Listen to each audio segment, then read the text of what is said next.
Section 722, Day 1 is titled More Conditional Probability, and we're going to be answering the question, is there another way to organize data?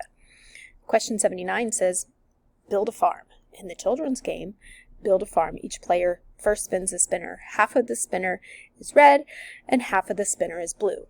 So 1/2 and 1/2.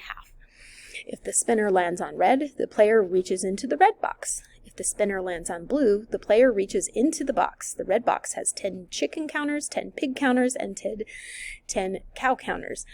So they're all the same, 1/3, 1/3, 1/3. And so the total chances of getting a red than a chicken is 1/6, a red than a pig is 1/6, a red than a cow is 1/6.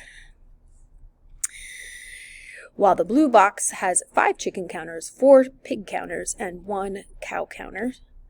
So that's a total of 10. So 1/10 chance of cow, 2/5 chance of pig, and 1/2 chance of chicken. So 1/2 times 1/2 is 1/4. 1/2 times 2/5 is 1/5.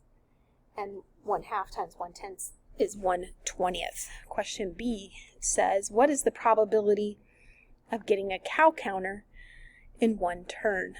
Probability of getting a cow would be 1/6 plus 1/20. You need a common denominator, which is 60. 6 goes into 60 10 times. 10 times 1 is 10. And then 20 goes into 60 3 times. 3 times 1 is 3. So you add those two together and you get 13 out of 60 chance.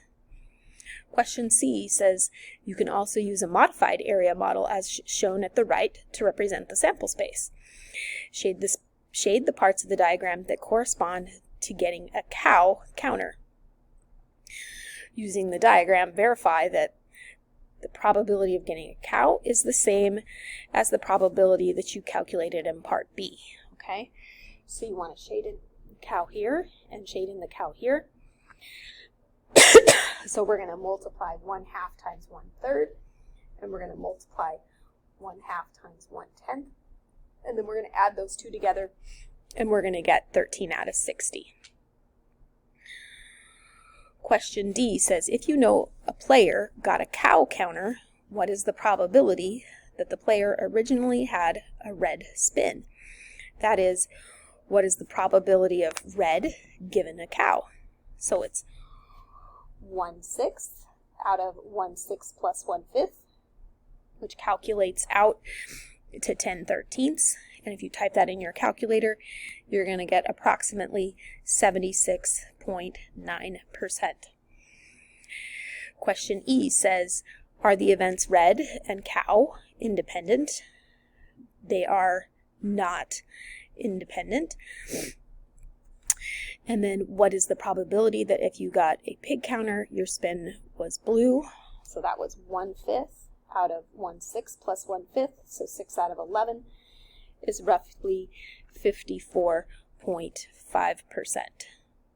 All right, turn over to the top of page 17. At the top of page 17, we have question 80, which is titled Flip to Spin or Roll. At the county fair, there are many popular games to play. One of them is Flip to Spin or Roll. First, the player flips a coin. If a head comes up, the player gets to spin the big wheel, which has 10 equal sections, 3 red, 3 blue, and 4 yellow. If the coin comes up tails, the player gets to roll a cube with 3 red sides, 2 yellow sides, and 1 blue. If the player ends up with blue, that player gets a stuffed animal. Draw a diagram to represent the sample space for flip to spin or roll.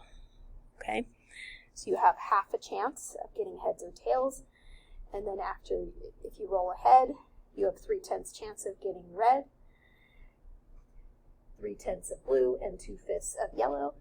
If you flip a tail, you have 1/2 chance of red, 1/6 chance of blue, and 1/3 chance of yellow. The last question says, suppose that you know that Tyler won a stuffed animal. What is the probability that he started off by flipping heads? Be prepared to share your ideas. So the probability that he flipped a head and got blue was 3 out of 20 over 3 out of 20 plus 1/12, which is 9/14. And then if you type that in your calculator, 9 divided by 14, you're going to get roughly 0.6428. So I'm going to round that to 64.3%.